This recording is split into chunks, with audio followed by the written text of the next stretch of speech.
box of milk.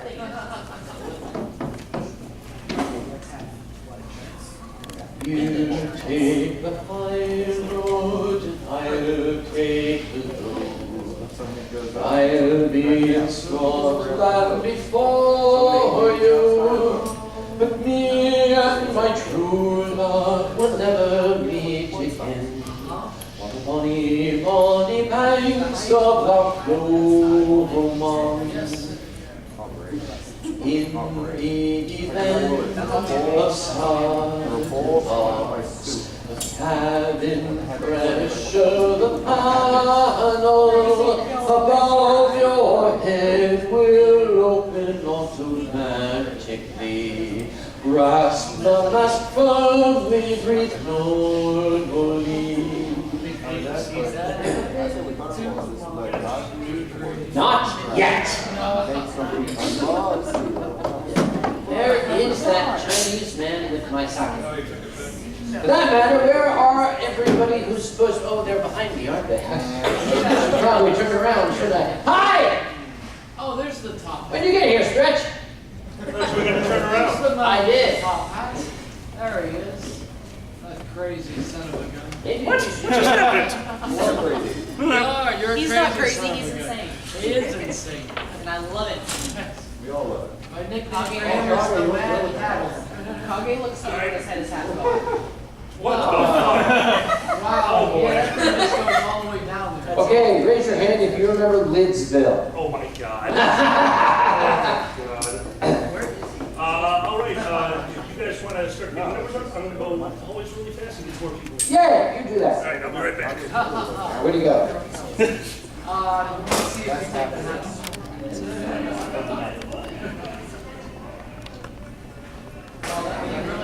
Okay, we might have an issue. Just give it a good game.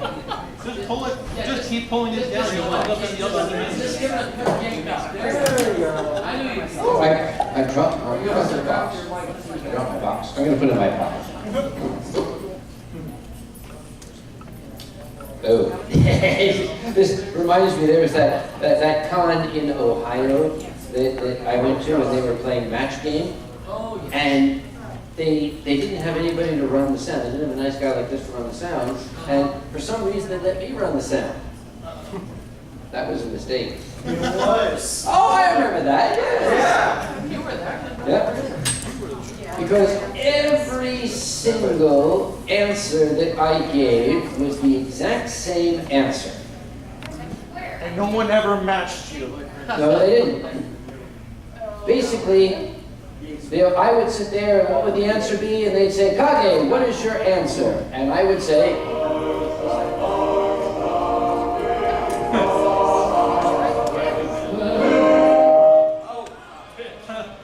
but nobody ever matched it. Kage, did they start talking on you? What? What was the old Soviet Union? Doesn't done it. Oh, God. Oh, Jesus Christ. Education is dead. That's the Russian. That's Deutschland. The part that you're not supposed to sing. It's like all the buttons you never press on the calculator. Oh, yes, that's real bygone days of the That's really. Here it is, alphabet. You never press on the calculator. All right. The R is backwards, so anything, a 3 for some fucking reason, and then when it's up. Jake's man. Oh, hi. Oh, hi. Wait a minute, that's all I get?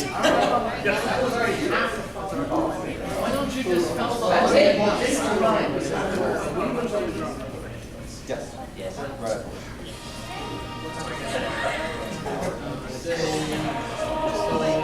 When does this panel start? Right now. Where is it? Who was the guy named AA batteries? I would never treat out you with you.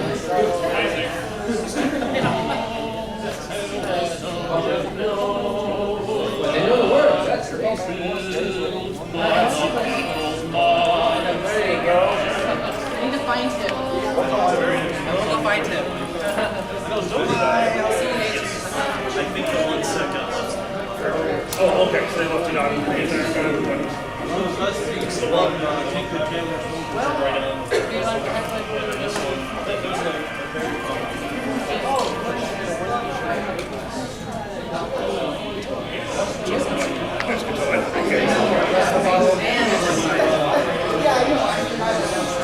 As long as it keeps you in a cycle.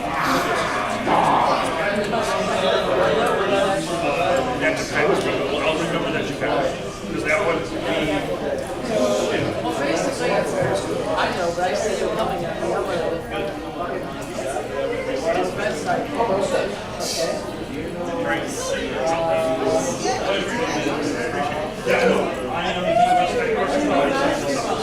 First time it's been about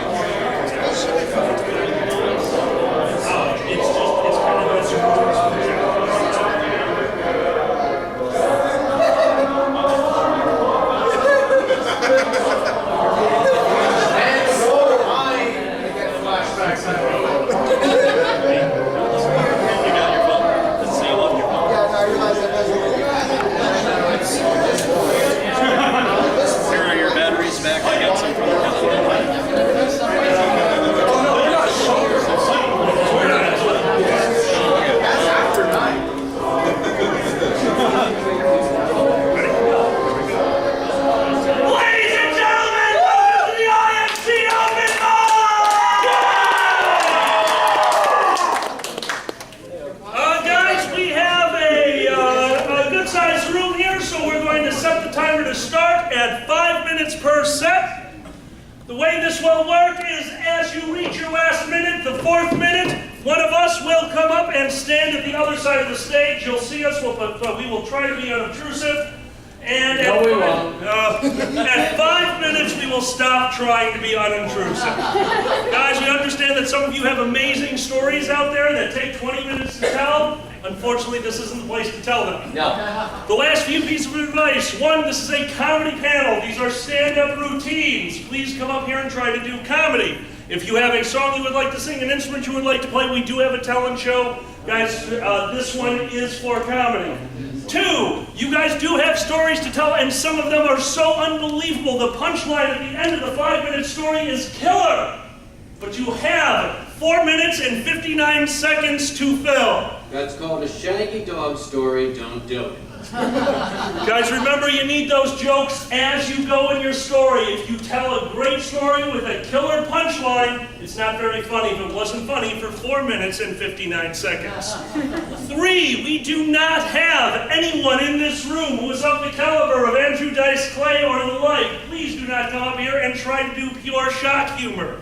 None of us can do it without the room just being shocked and missing the humor. And if you slip into, shall we say, the patently offensive, we will stop. Yes. We're not here to offend, we're here to have a good time. And that's really all the downsides to this. Guys, let's look at the upside. You are in front of the friendliest audience that could possibly exist. You are in front of your furry friends, you are in front of basically your family. If you've ever wanted to try open mic, if you've ever wanted to try doing stand-up, now is the time. Don't worry about your cold feet, don't worry about your butterflies. Here's the trick to show business. Once you're behind the microphone, you forget about them and you're just going to tell your story or you're going to tell your jokes. It'll be over before you know it, and all you'll remember is the laughter at the end. Guys, if you're thinking about trying it, try it. And this is your opportunity to do it in front of a friendly audience. There will be no heckling here. None. You will keep your fucking mouths shut. And speaking of keeping your mouth If you're shut, sitting behind us, you do not make any noise. The people on stage are the performers. You are not. thank you, thank you. Guys, cell phones silent or off, please. We will not have anyone interrupted. What button do I push? I've got it. Oh, and staff, board of directors, please turn off your walkie-talkies. Or down. Or, yeah, way, way down. All right, we're going to get this thing started. Guys, Who here would like to be the fabled first up on stage? And a hand immediately shoots up. My dear, would you please come up? Do we have a live mic on the stage? Yeah. There we go. Oh, when you're done, we may or may not give you some feedback. If we don't give you any feedback, you probably did okay. If we do give you feedback, it means that we're bored and want to hear our own voices. My dear, what name would you like to be introduced by? Crow. Ladies and gentlemen, give it up for Crow!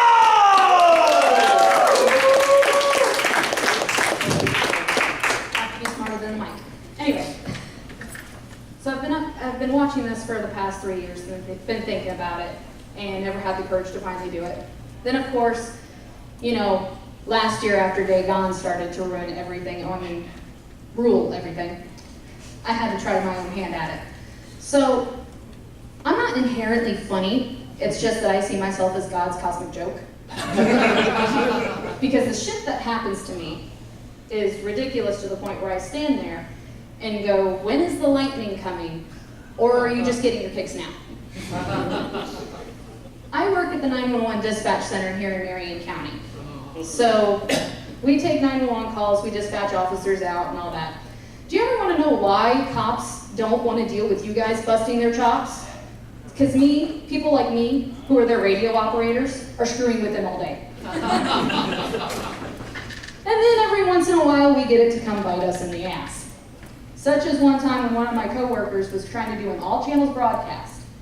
This goes across every single police channel. So all the districts, all the invest channels, everything the really higher ups are listening to. And it goes in, it's about a car that just left a carjacking. So, suspect is a black male, 6 foot, wearing white shirt, white pants, and tennis shoes, driving a black Chevy Taco. She just stopped.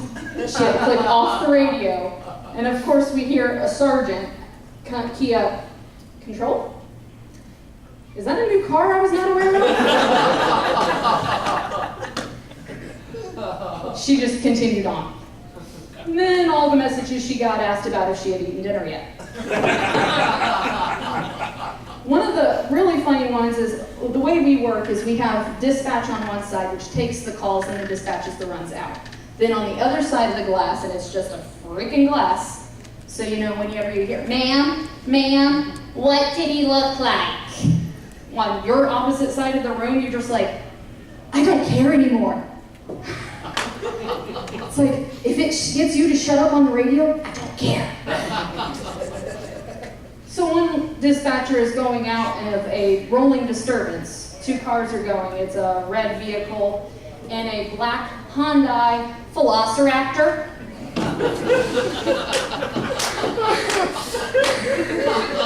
I stopped because it went out on my channel and then control. Am I looking for a dinosaur running down the street or am I looking for a car? Sir, look for the waving arms. Maybe you'll figure it out.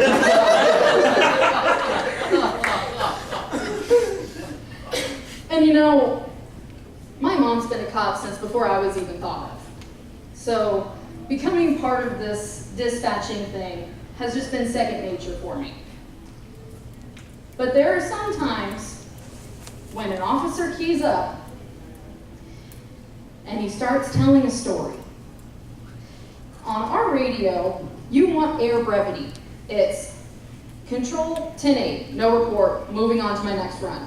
Not, well, control, I'm no longer needed on this because the subject decided he was going to go home to his mom after beating his wife. And I'm like, this is not on Hokage Story Hour. I don't give a shit. But you know, we have to have a sense of humor about these things. Meanwhile, as I'm saying that I see myself as God's cosmic joke, it's really fun when I'm trying to go out on the radio and I decide to choke on air. I'm sitting there and in the middle of it, all you hear is control, disregard. I'll figure this out in a minute. But you know, it's a wonderful job.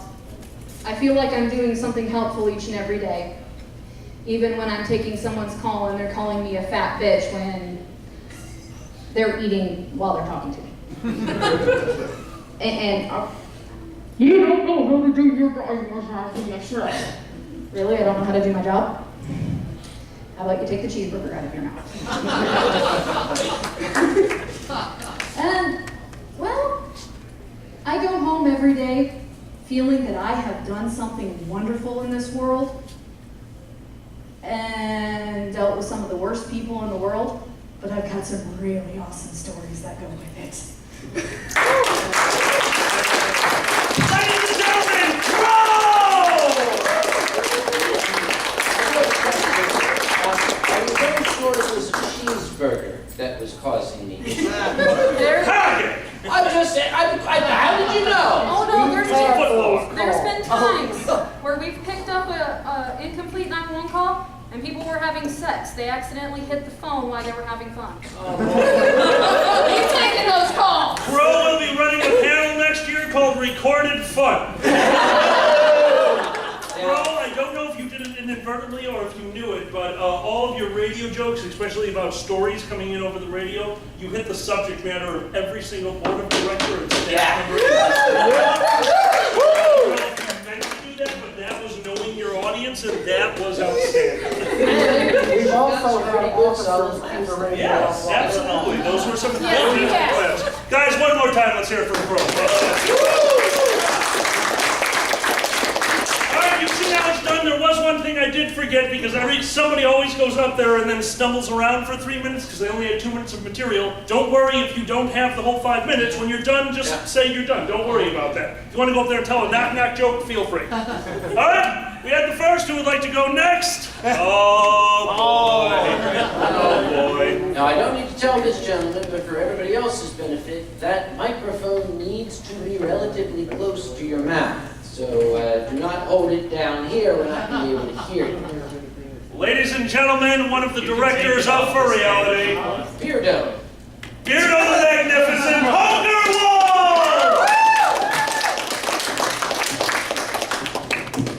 All right, so the past 3 or 4 months for me have been quite life-changing. First, I graduated college, so now I'm living with my parents. Yeah, that's awesome. Yeah, so now I'm living in the basement of my parents' house, so now I'm living up to my full furry potential. Now, I did finally get a job working at an auto parts store. I'm not going to say which one, because you people scare me sometimes. Good. But only people that scare me more are the customers. Literally. Had a little girl come up to me one day, tugging on my pant leg. Can you come out and check my mommy's check engine light? That's a red flag. Go outside, go to her car. Next thing I know, there's a woman sitting in her car, nothing but a bra and panties. And she refuses to get out of the car so I can do my job. So there I am with a code reader in hand, going between her legs, trying to plug this thing in as fast as I freaking can.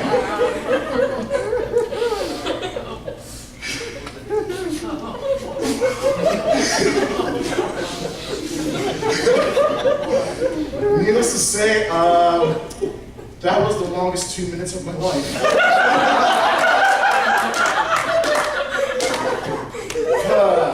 But the other large change in my life recently is that now I am single.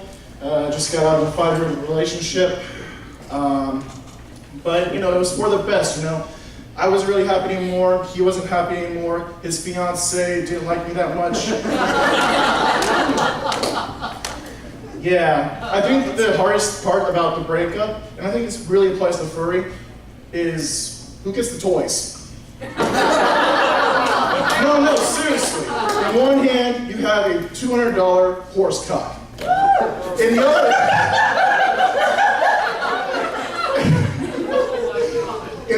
hand is the tip.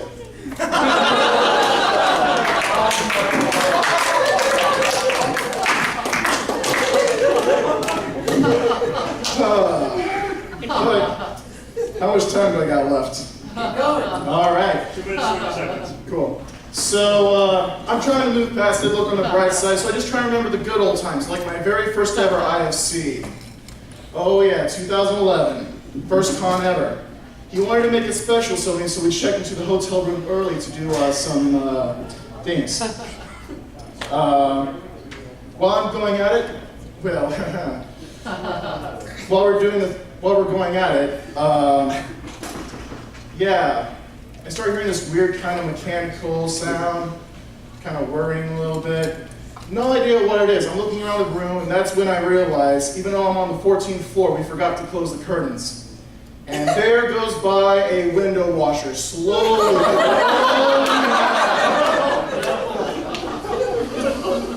And we make eye contact. I don't stop. I keep going. Slow. After what seems a good couple minutes, flips a switch. Slowest rise in the world. I'm Poker Wolf. Thanks, Stephen, for having me. Ladies and gentlemen, give it up for Poker Wolf.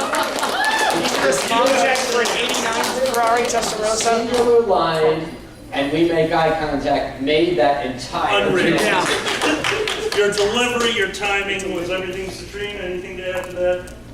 I may be blind, my friend, but you gave me some visuals, buddy. The one that I really enjoyed, your pause. At the very beginning of the ad, you had a very long pause while we all sat there and thought about the joke and made it worse in our own mind. Yes. Your pause was professional. Yes. That was glorious. Great job, dude. One thing you might do is, with the pause, an even stronger pause. What Benny Hill used to do, if you remember, is he would stop and he would just smile. It wouldn't move. No movement, just perfectly still with a smile. That would add tremendously to that. I'll work on it. Incredibly impressive. Thank you very much. Thank you. Thank you. All right, who would like to try this one next? We've got right here in the second row. Yes. 5 minutes. 5 minutes. Well, then we won't be getting a story tonight. Really? Always got to manifest. Gentlemen, I am not going to introduce this gentleman because I never know who he is going to play. But Ever. just In your own as, time. just as an aside, something you never want to say on the bus, Madam, why is your baby all sweaty? Anyway, that's not the go back to the topic. So, in the services we've been having so far, I realize I have been very intemperately temperate with certain improving topics, namely the mind and the spirit. Well, I'm not doing the spirit today because if you go to purgatory because of me, then at least you get to blame me for the rest of eternity. Nothing better in the world than to be able to blame someone else for your problems. So, improvement of the mind, vulgarity. The topic near and dear to my heart. The Dictionary of a Vulgar Tongue, 1785, gives us a couple of definitions that suggest that our old grannies, who say that we are the most vulgar, the most profane of generations, don't know what's been coming out of their mouths. Old hat of women's privities, because frequently felt. Burning shame, a sexual position involving the insertion of a candle, lit. And in fact, they are remiss, intemperately temperate in their keeping away of the phrase burning the candle at both ends. And I can only imagine at the time there must have been something called the Chericopper Jubilee, in which they used a Roman candle. And if this continued today, can you imagine being the fire warden for a sex dungeon? Oh, I'm sorry, you can't do that. I don't care if you pull out your whip, you can't do that now. And there are several other phrases I think perhaps can be backfilled to that particular specification. 6 1/2 dozen in another, perhaps. 1, 2, 3, 4, 5, 6. Now, of course, if you're Jewish and it's the holidays, one before each night they shed a sweet light to remind us of days long ago. If you're the female persuasion, you get up to 7, but you have to have a glass on to get to 8. Nowadays, getting hitched might mean something else to pony players, I suppose. Tying the knot, I don't even get into that. To certain people judging this, balanced breakfast, food pyramid, having your cake and eating it too, for those who know that particular incident. And vulgarity is proof of time travel. Because why would you want to meet Jesus or kill Hitler when you can cause a position in Parliament known as the gentleman usher of the Black Rod? Shorthand Black Rod, 1350, Edward III, given to a man by the name of White Horse. White Horse, Black Rod. I can only imagine that after the time traveler visited, the Privy Council, an interesting phrase, had to restrain him from calling him the gentleman usher of the biggest, blackest rod.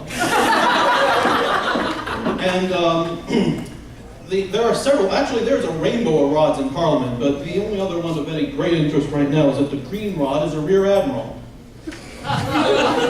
Oh, and the current black rod, a man by the name of Leakey. Elizabeth II has a very, the apple does not fall far from the vulgar tree of Elizabeth II. Although I think that perhaps the keeper of the royal singer, Prince Philip, might have had something to do with that. And remember, in these trying political times, we're all back in America, over a cliff. And I have one other thing I would like you to do. I'm sorry, I forgot to only close my bag here. Where'd it go? If you could tweet to @NewYorker the hashtag lobster humidor. I submitted a story to them a little while ago. They haven't replied yet, which means I think I'm still in the grace period. It's out in the back. I printed a couple of copies for people who want to read it after the festivities. But you'll understand what lobster humidor means after reading it. Guys, let's give it up for Classic Vulgar. Now, here's what I'm going to tell you. So I have had the privilege of watching this gentleman take the stage now. I believe this is the 4th time I've seen you perform. And this was definitely the least I've seen you prepared for it, and probably the most difficult material you have ever tried. That was complex. Putting the voice in with the material, with the puns, with what you were doing, and keeping the audience moving along with you, that takes incredible talent, and you are on your way to making that work. Keep practicing that one, because you're actually at a point where you made something that was fairly vulgar into something that almost anyone could laugh at. I can see the huge potential with that bit, and I really want to see it totally fleshed out. Keep practicing that one and tell me that you're going to do it again at another open mic for me, okay? All right, I'll try to think of more. I do have a question. Were you nervous up there? Oh, always. We could tell because we could see the paper foot. shaking. Oh, yeah, I know. Your paper's got to go. I know. Paper's got to go. You need that up in your head. You can have a little card or put the paper down, but if you have it in your hand, that becomes a barrier between you and the audience as soon as you bring it up. That being said, I really like where you're going with that material. That was interesting, and once you got moving, I loved it. I really did. That was fun. Guys, give it up for Captain Vulgar.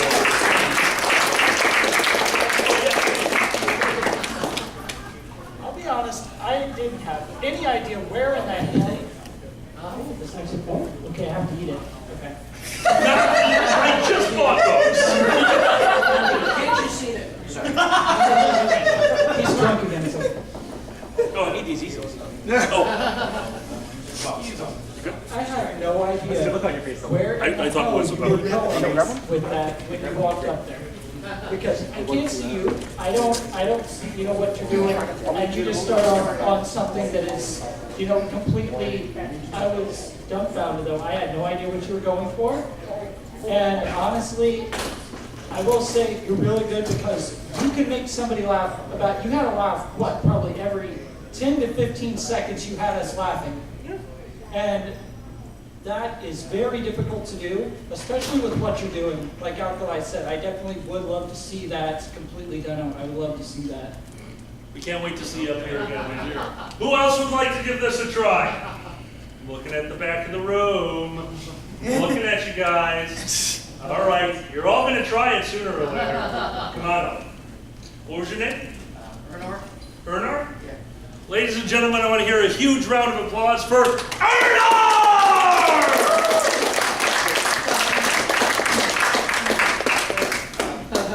Your guys' approval for this first, because what I'm going to do up here isn't going to be a traditional stand-up act. I'd like to prototype something. Is it comedy? Yes, it is comedy. Comedy. It is going to be comedy. I'd like to prototype something that if I'm still in Indiana next year, I am going to suggest that the board consider this for another program. I'd like to do an edition of bad fan fiction reading. Just get out there and do it. Do it. You got 5 minutes. Okay.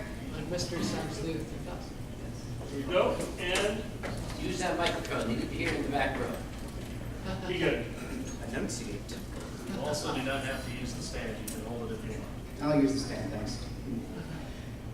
Good evening, children. We're all together here, so I guess I'll begin. Half-life, full-life consequences. John Freeman, who was Gordon Freeman's brother, was one day in an office typing a computer. He got an email from his brother that said aliens and monsters were attacking his place and asked him for help. So he went. John Freeman got his computer shut down and went on the platform to go up to the roof of the building where he had left his motorcycle. John Freeman ramped off the building and did a backflip and landed. He kept on driving down the road and made sure there was no zombies around because he didn't have a weapon. The countrysides were nice, and the plants were singing, and the birds, and the sun was almost down from the top of the sky. The mood was set for John Freeman's quest to help his brother where he was. Freeman looked at the countrysides and said, "It is a good day to do what has to be done by me and help my brother to defeat the enemies." John Freeman was late, so he had to drive really fast. A cop car was hidden nearby, so when Freeman went by, the cops came and wanted to give him a ticket. John Freeman saw the first monster because the cop was possessed and had head crabs. Oh boy, that sounds nasty. "I can't give you my license, officer," John Freeman said. "Oh, why not?" said the head crab officer back to John Freeman. "Because you're a head crab zombie." And so John Freeman shot the officer in the head and drove off thinking, "My brother, he's in trouble here. I must go faster now. Do it." And so he went faster. John Freeman had to go faster, like the speed of sound, or me when I'm getting ready to go out of a bad movie. He got there fast because God needed him where he was. Man, this guy's really dedicated to his brother. John Freeman looked at the roadsides and saw Ravenholm, and someone's writing under it said, "You shouldn't come here." So John Freeman almost turned around, but then he heard his brother screaming, and so he kept going. John Freeman then looked at the ground and found the weapon. So he picked it up and fired it fast at the zombie ghosts in front of the house. Freeman said, "Zombie ghosts, you must leave this place now." And the ghost said, "But this is our home. We can't go here, sir. We can't go anywhere, so just in one pub." And John Freeman felt really sorry for them because they couldn't live there anymore because they were zombie ghosts. So he blew up the house and he killed the zombie ghosts so they were at peace. Then Freeman heard another scream and he kept walking very quickly. When Freeman got to where the scream started, he found his brother Gordon fighting the final boss. And Gordon said, "John Freeman, over here." So John Freeman went to where Gordon Freeman was fighting. Freeman fired his bullet from Tagun. What is this guy? German? Really fast. And the bullets got out and shot the final boss in the eye. Ooh, ow. I hope his HMO covers that. And the final boss couldn't see. Oh, just like my narrator here. Damn, this guy wears glasses so thick he could use them for bulletproof glass. Gordon Freeman said, "It's time to end this once and for all." And he punched the final boss in the face, and the final boss fell. John Freeman said, thanks, I got the help, bro. And Gordon Freeman said, you should come here earlier next time. And they laughed.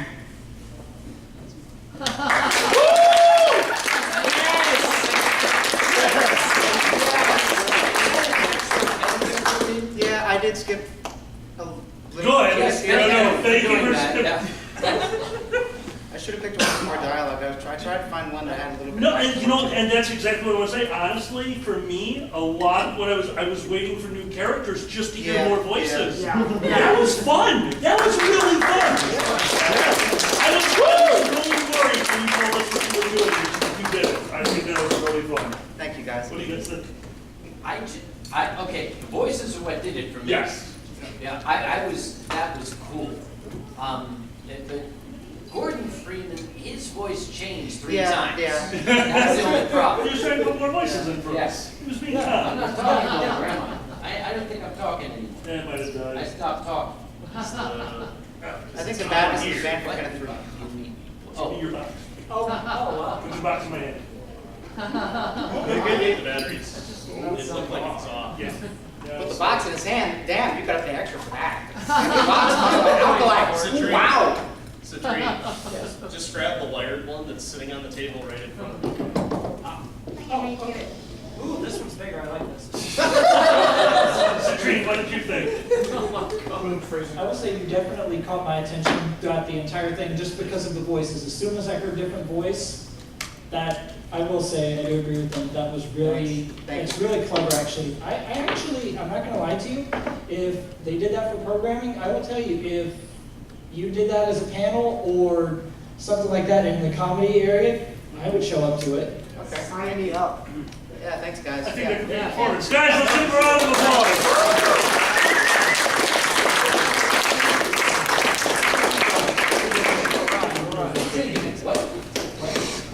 Thank you. What the hell are you trying to get? All right, middle of the room, right here. Come on up. What's your name? Radio. Radio. Ladies and gentlemen, give it up for Radio!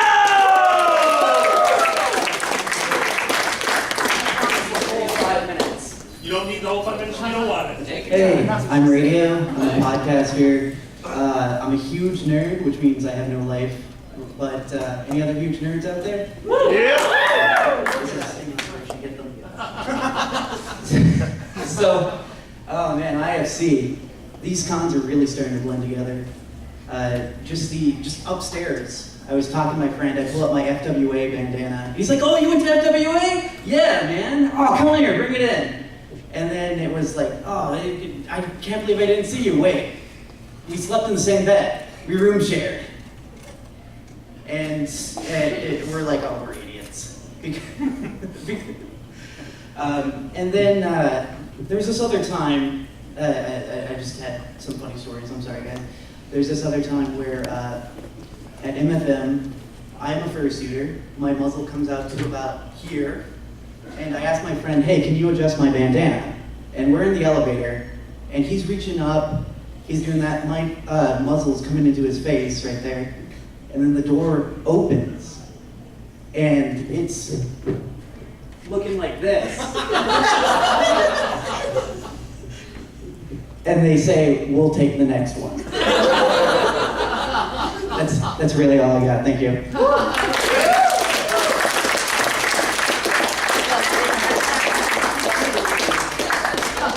Radio's not radio. Thank you very much, Radio. There it is. Charity, come on out. My generous. A very good friend who made himself known last year. I'm going to let you introduce yourself up on stage. Want you to have one up there? No, you're try that. I'm going to make sure you don't run away by walking behind you.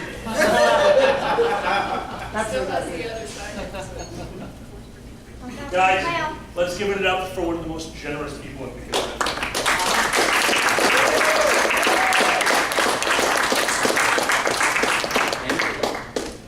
Before I begin, I would like to point out that that money wasn't mine. You keep talking about both of you, both of you.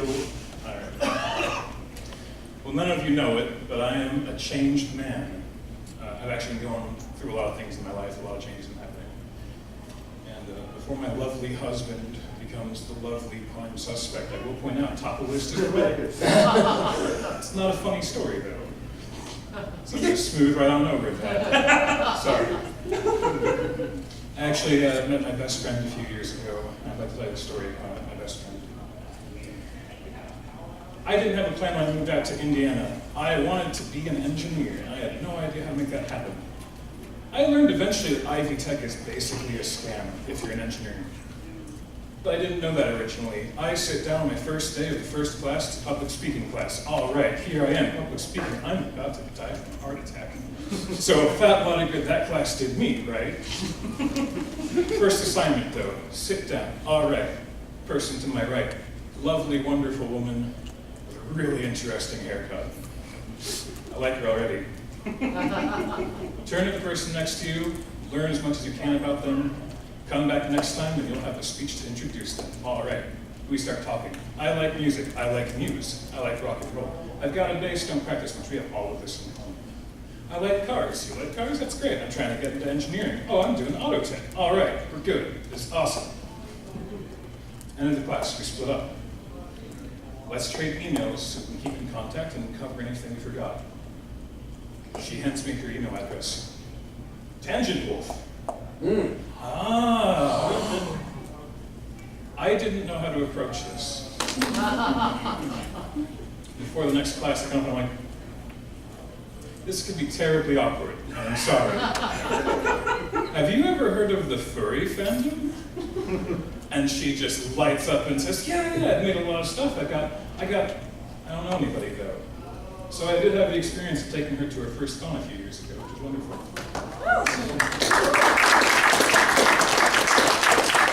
So,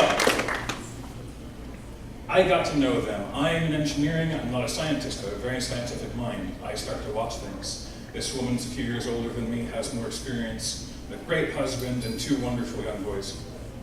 I get to watch them and see how life is done, because clearly these people are living things right. They build a house. I've never built a house before. I'm taking notes. I found the best way to get notes on how to do something is to volunteer and do it. I have hung so much goddamn drywall. But it works. I got budget numbers. I know how to do this. All right, I'm watching, I'm observing. These are my friends. They're also my test subjects. And one day I get a text from her. She says, what do you think of the name Gavin? I think you said you weren't having any more kids. Not for the kids, for me. Oh. My best friend is a transsexual. More observations.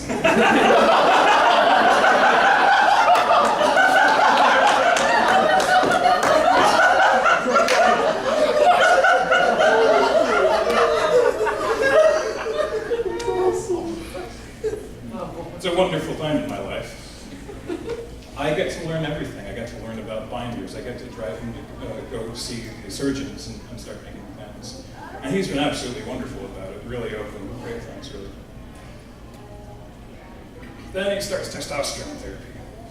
All right. Nothing's going on. They're still living in the house. Around this time, we start coming to IFC together more. Then one day, we were standing around in the kitchen, me and him and his husband. This is the husband who tweeted, by the way, I'm not gay, but my husband is.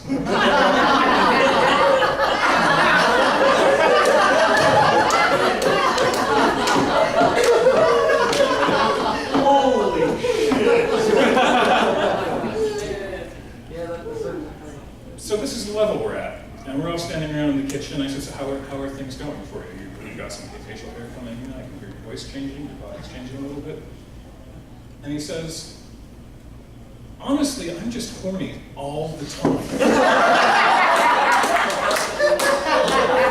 And he turns to us, and I swear, by the way, he gave the approval for this. So I'm not sharing anything I'm not allowed to, just in case. He looks at us and he says, is this what it's like? We both go, yes. This is what it's like. Welcome to puberty.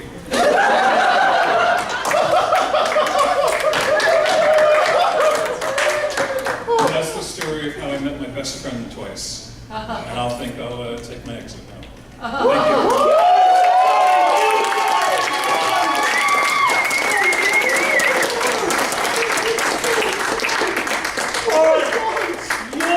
line that you set up for. You set us up for the observation line, and that was dynamite. And that was also the best use of "I'm not gay, but my husband is" I have ever heard of my life. I just feel like I stole it because it wasn't my line. But you used it better. You used it. The delivery, it's very quiet, very understated, very deadpan. It would probably add to the effect if you kept a deadpan face. Yeah. Give it a try. I mean, not snarl at the audience, but just act very serious, because the delivery is hysterical. It would add to that hysteria if you're actually looking very serious at the time. Give it a try, see if it works. Citrine, what do you think? I have just one word for you. When you said, "I'm a changed man," plot twist.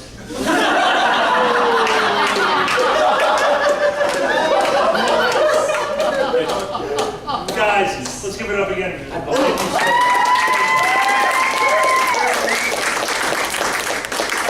was nervous about that back during dinner. He has been thinking about that one for a while. I'm so glad you got the opportunity to come. Thank you for sharing that story. All right, let's go to the next performer. We've got a few people raising their hand. We have the front of the room in a little while. Sarathan, would you like to join us up on stage?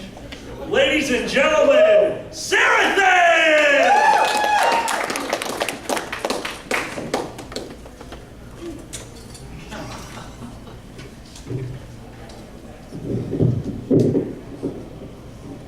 Check. Okay.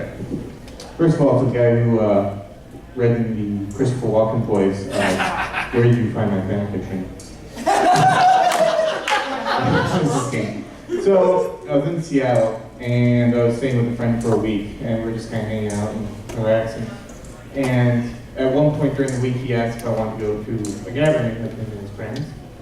I said okay, and then about halfway to where this was taking place, he turned to me in the car and goes, "Hey, by the way, you're a Christian, right?" And I didn't know quite how to respond to that, because I was in college at the time, and I was experiencing new things and meeting new people, and I had sex with a guy, and I thought I was a dragon. You know, it's typical college experience. Plus, I was kind of on the out, so when I actually heard it, like, I had a coworker, a very sweet old lady, and she was very religious, and she told me at one point, kind of word for word almost, you know, those people who are not religious, well, they're going to go and they're going to get raped by demons. And I thought, ooh, you've never seen my FK list. That's not a bad thing, that's a perk for me. But anyway, go on. And then, you know, she goes on to this, and the pitch kind of sounds crazy, you know. "You go to hell, and you're going to burn for 1,000 years, and you're going to rape us, and unless you join a special club, or small fee, until December." And I thought, where else on the planet could you say a pitch like that and not seem crazy? Like if I went to a gym. Oh yeah, if you go to our gym, you're going to get buff, and you're going to get strong, you're going to get the six-pack abs, and if you go to any other gym though, you're going to get fat and flabby and have 8 cats and die alone. So that's over there, 10% of your income. Which, by the way, that's how much you're supposed to give, 10%. And back in the day, when I was in high school, that was easy. I was a pizza delivery driver. I made $100, here's 10, there we go. Nowadays, I have a job, which, you know, do I pay gross? Do I pay net? I always know, does that factor in? I'm gonna have to go to the synagogue next door and get this figured out.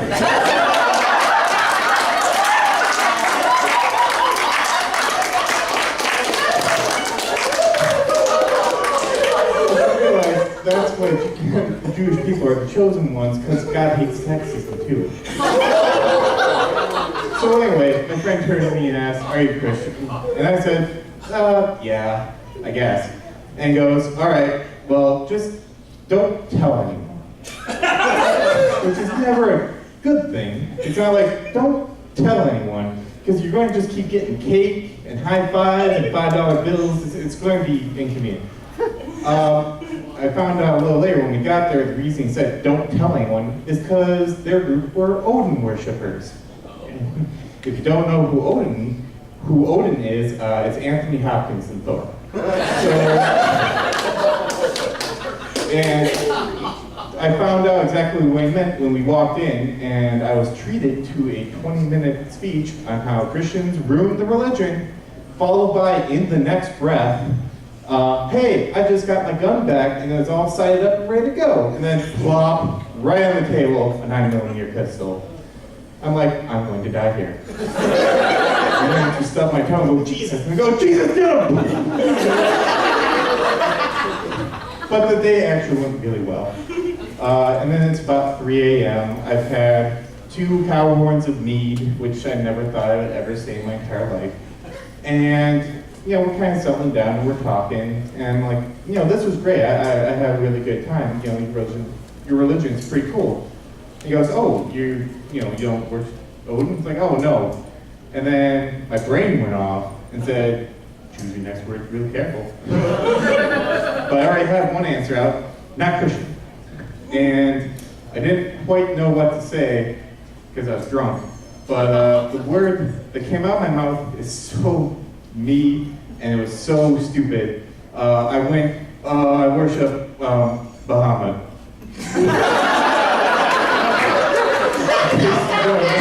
Bahamut is the platinum dragon god in D&D. I had a few things going for me. They were drunk too. They knew I was another kin, and they had no idea what D&D was. So we had a really great chat. I actually, started to convince some people. So if you would like to bask in the light of the platinum dragon god, you can for a small fee.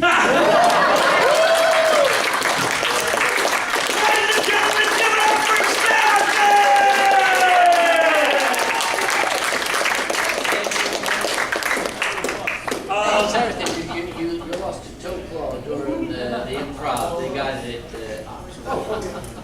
So the crazy thing about that is, and I do it to an extent as well, a lot of us use facial expressions and the pauses and how we look to do comedy, and your material was so strong that even in a fursuit, you yes. Your story was outstanding, your callbacks were... Yes. Oh, your ending, you could not have ended that higher.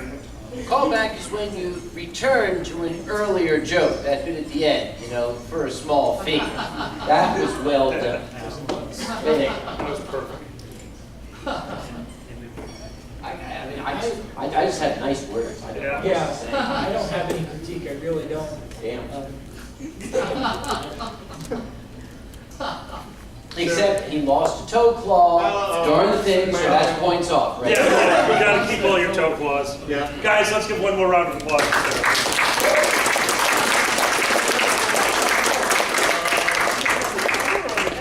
I don't know. No, you got till 8 o'clock to tell stories.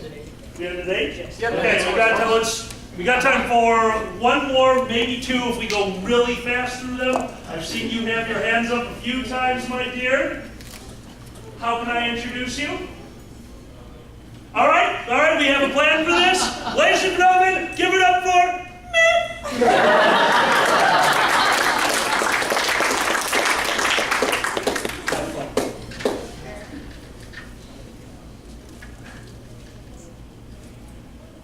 Hi.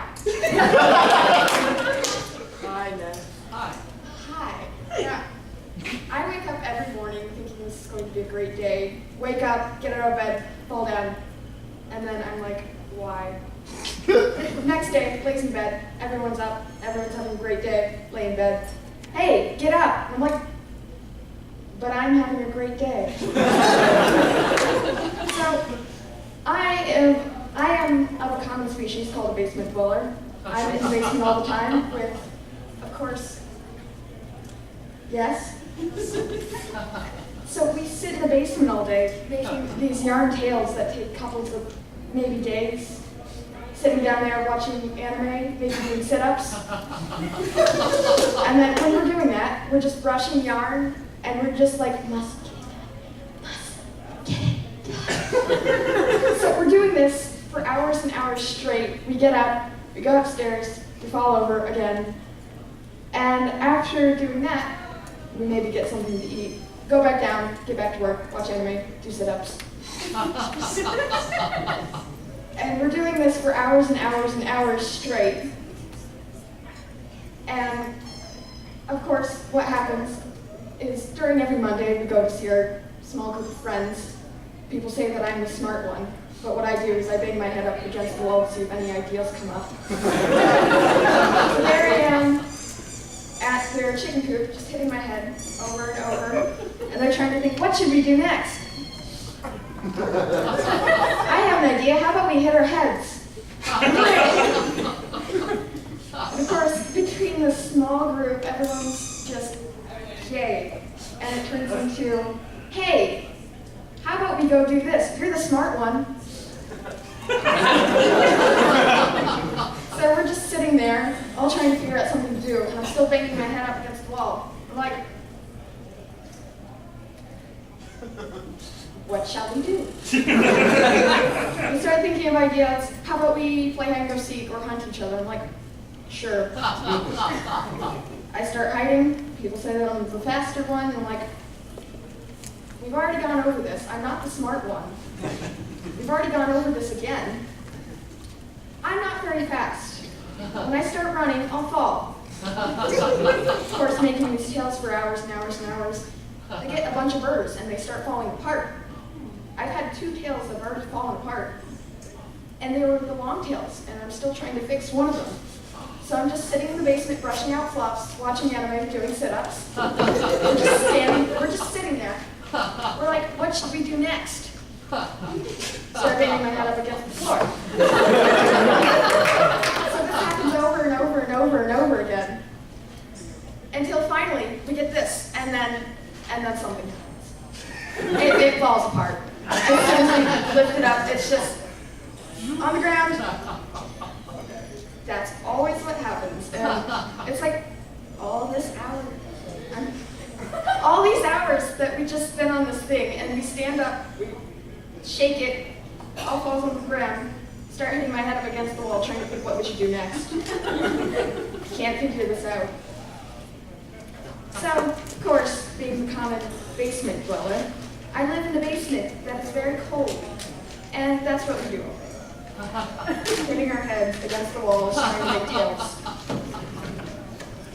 Guys, let's hear it for that!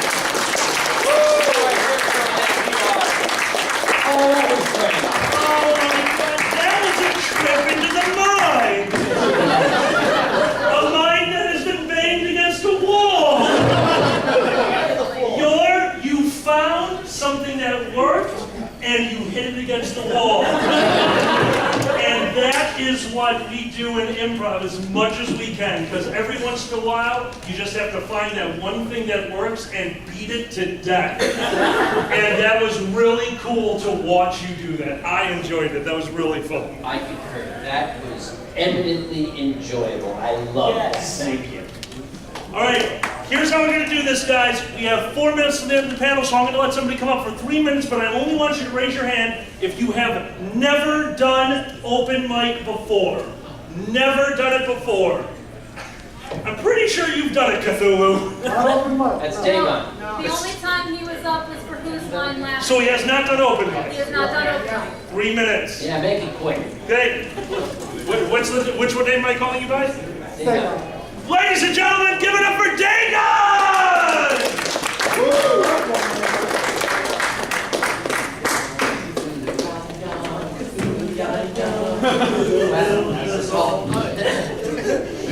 Hello, I'd like to talk to you today about the second coming of our Lord and Master Cthulhu. No, seriously, it's great to be back. Great for you guys to have me back here, especially in light of the spring wars. But, I'm very glad Crow talked me into coming here last year. This is my second year at FurCon. As they've all said, you are the friendliest people I've ever met. And I was reluctant at first, and I found out that all of our reluctance in life is usually because we have assumptions. It's like with me and FurCon. My assumption was everybody was going to be like my friend Daniel and have open crotch costumes. So again, I was glad I was proven wrong.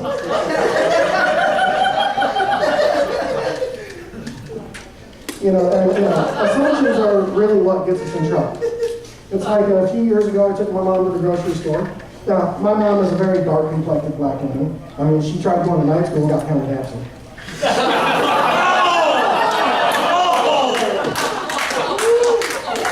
She's with her friend, who was a 7'4" tall, very dark-complected black woman. They're talking about things, their friends, 10 years, they're chit-chatting. Gentleman overhears her call herself a black woman, so he walks up. I immediately knew there was going to be trouble because he has the leather medallion, the silk robe, the Africa beanie cap. He starts lecturing about being an African princess, not using the slave terms. She turns around, starts punching him in the chest with her finger as she's backing him against the wall. Says, first, I've never been to Africa, I'm not from Africa, and I'm never going to Africa. And second, don't call me sister, I didn't come out your mom.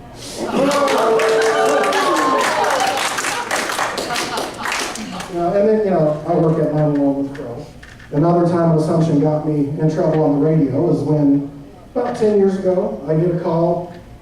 They need officers rush to the state fair, someone's breaking into the prize bullpen. I assumed it was a robbery.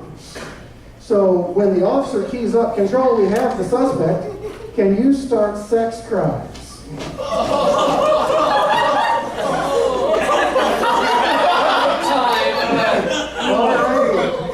I get the message. And let's just say the sex crimes rape kit was not for a 2-footed person.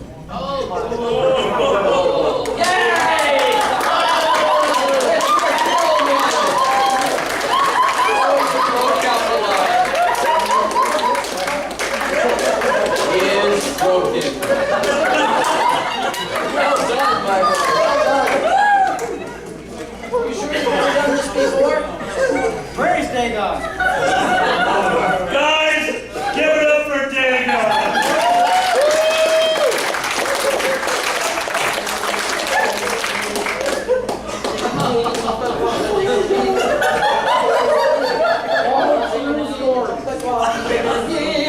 And shouldn't your arms.